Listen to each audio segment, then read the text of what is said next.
कल हमने संबंधों के बारे में तुम्हें बताया था कि संबंध क्या होता है, कैसे इसको निरूपित करते हैं।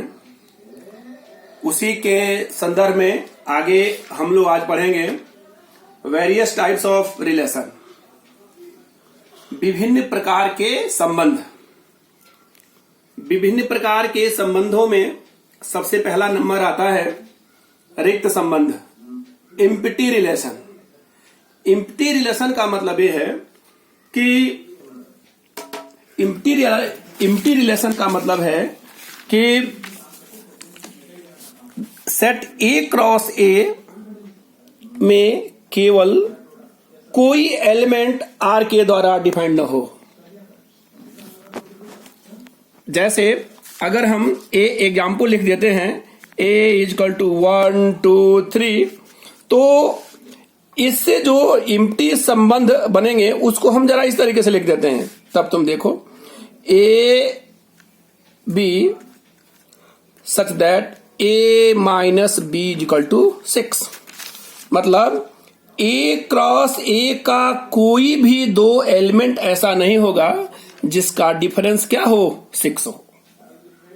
अब इसी को हम इस रूप में इंडिकेट करते हैं, R equal to 5 subset of A cross A, जिसको हम यहां लिखे हुए हैं कि ए इजकल टू 1 2 3 4 तथा R A में कोई संबंध इस प्रकार से है कि R A, B A minus B equal to 6। और इसको हम आपको पहले भी डिफाइन कर चुके हैं कि A माइनस बी में A क्रॉस A का कोई भी एलिमेंट का डिफरेंस इस इक्वेशन को सेटिस्फाइड नहीं करता, इसलिए ऐसे संबंध को हम रिक्त संबंध कहते हैं। फाई इंडिकेट किससे करते हैं, फाई से। दूसरा है यूनिवर्सल रिलेशन, जिसकी हिंदी होती है सार्वत्रिक संबंध। सार्वत्रिक संबंध का जनरल एग्जाम्पल दें तो हमारे संस्कृत भाषा में कहा गया है वसुधैव कुटुंबकम।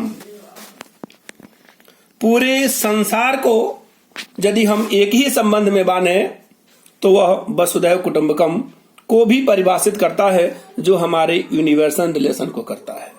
अगर हम एक कह दें कि भाई भाई, तो भाई भाई का जो संबंध हो गया वो भी संबंध सार्वत्रिक संबंध को इंडिकेट करता है। हिंदू मुस्लिम सिख ईसाई सब आपस में भाई भाई, आप समझ रहे हैं ना। इसका मतलब क्या हुआ कि ए क्रॉस ए का ईच एलिमेंट ए क्रॉस ए का सबसेट होगा जो आर के द्वारा इंडिकेट किया जाएगा। जैसे हमने यहां लिख दिया R equal to A B C, तो ए क्रॉस ए के जितने भी एलिमेंट बनेंगे, हम थोड़ा सा एग्जांपल यहां लिख के दिखा रहे हैं, ए कमा बी, ए कमा सी, फिर इसी चीज को यहां इंडिकेट करेंगे B A B B B C A C B C. तो ये जितने इक्वेशन आपके बनते हैं ये सभी इक्वेशन यूनिवर्सल रिलेशन को रिप्रेजेंट करते हैं। ओके। थर्ड है आइडेंटिटी रिलेशन, जिसको हम लोग बोलते हैं तत्समक संबंध।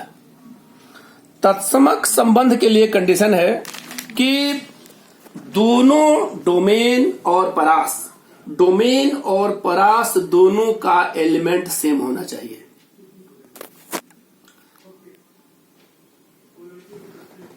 जैसे कोई सेट ए है, यह सेट ए किसी संबंध R से इस प्रकार से परिभाषित होता है कि x y for every x y belongs to A, x R y और एक्स आर वाई किससे जुड़ा है, एक्स इजकल टू वाई या वाई इजकल टू एक्स। इसमें क्या बनेगा तत्समक में, बहन बहन, ये भी संबंध हो जाएगा। यदि हम इसको नंबरों में इंडिकेट करें, ए अगर हम इसको नंबरों में इंडिकेट करें, ए इजकल टू 1 2 3, तो इसके जितने एलिमेंट होंगे 1 1, फिर 2 2, फिर कौन 3 3। ये जितने सब बनेंगे यही ए क्रॉस ए बनेगा, जिसे हम आइडेंटिटी रिलेशन आई ऑफ ए, आई से आइडेंटिटी रिलेशन, इसको हम आई से इंडिकेट करते हैं। क्या कहलाता है, तत्समक। तत्समक के लिए क्या है, x और y imply that x is equal to y या y is equal to x। तो जब x is equal to y मतलब वह रिलेशन जिसमें डोमेन डोमेन डोमेन परास दोनों सेम हो। ठीक है, तो इस प्रकार के जो रिलेशन होंगे उन्हें हम आइडेंटिटी रिलेशन के द्वारा इंडिकेट करेंगे। Okay, thanks.